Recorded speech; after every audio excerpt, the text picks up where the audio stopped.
A Game of Thrones. The icy wind howled across the barren landscape of the north, carrying with it the promise of a long and brutal winter.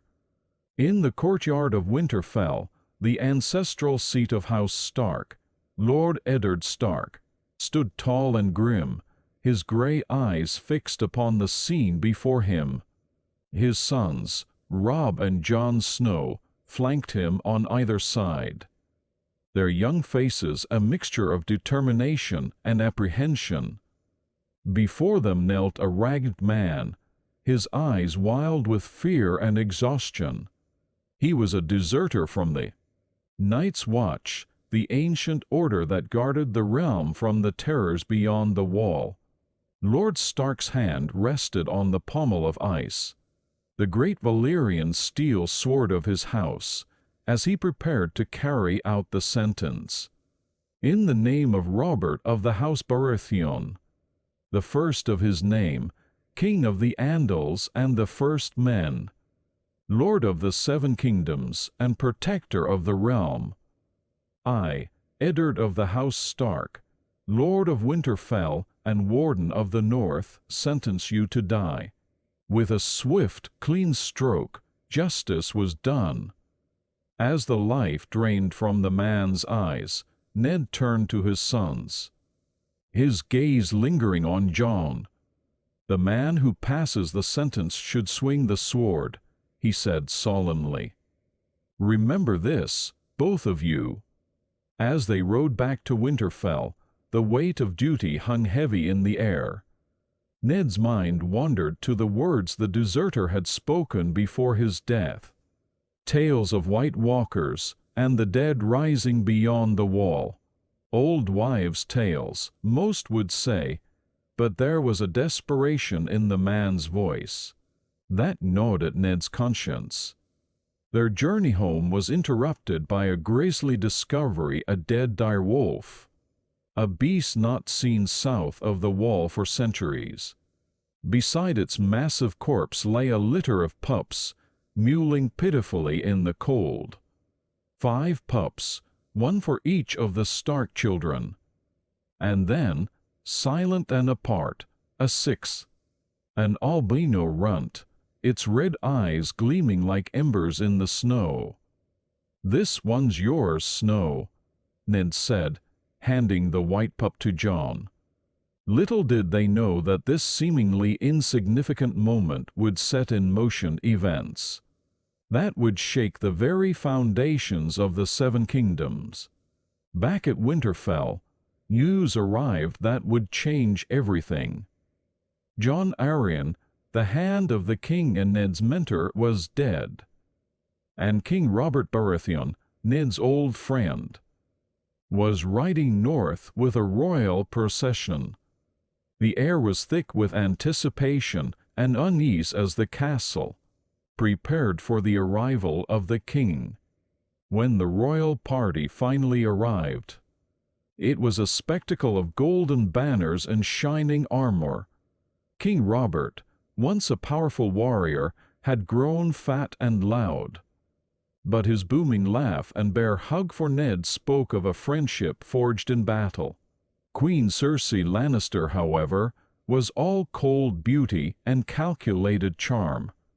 Her emerald eyes seemed to take in every detail of Winterfell, measuring and judging. Beside her stood her twin brother, Sir Jaime Lannister, the Kingslayer, his golden hair and arrogant smirk a stark contrast to the somber Northerners. That night, as the feast raged on in the great hall of Winterfell, alliances were formed and secrets whispered in dark corners.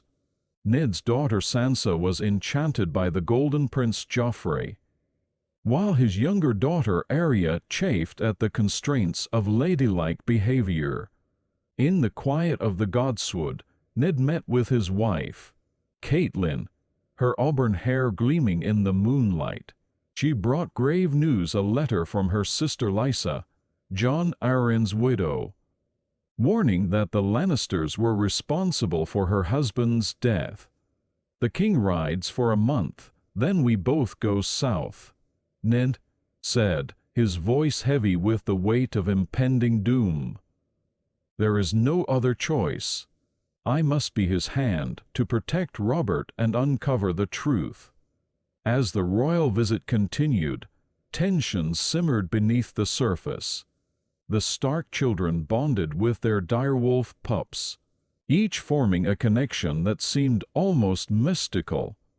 Bran, always climbing where he shouldn't, overheard whispered conversations, and saw things not meant for his eyes. And then tragedy struck.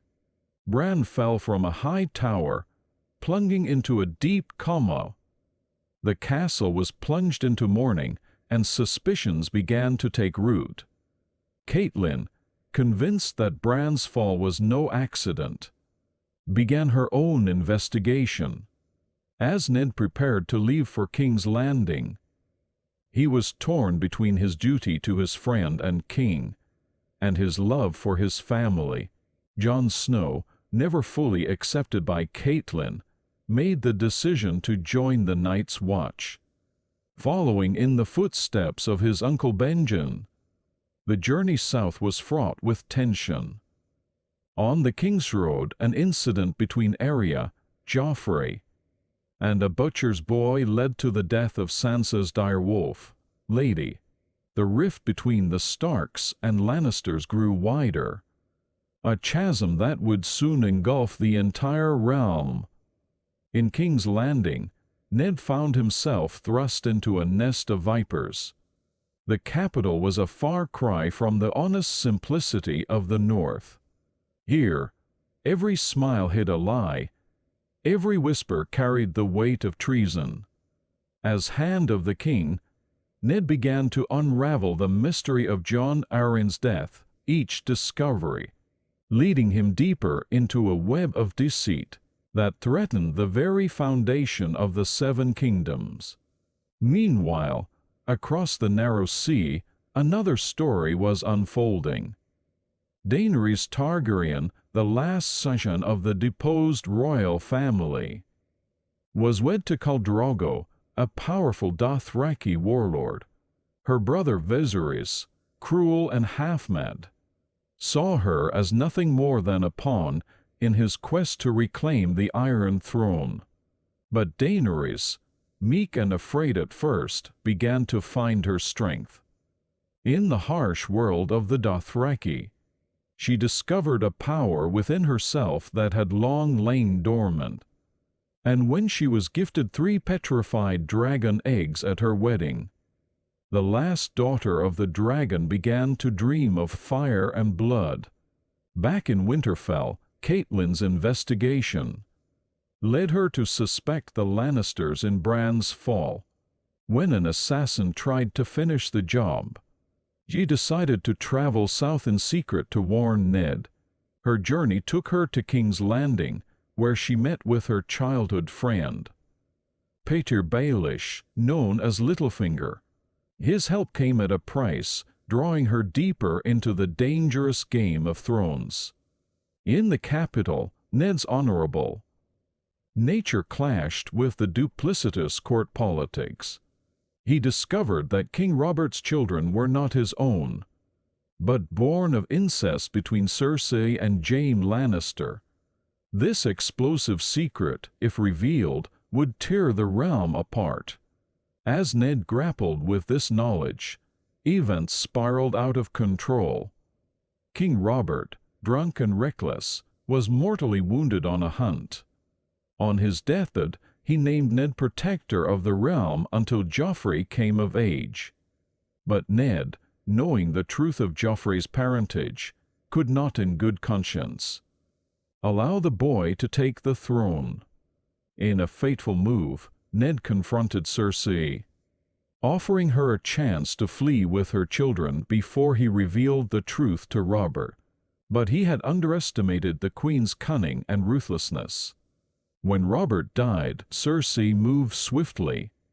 Ned was arrested for treason, his household slaughtered, and his daughters held captive.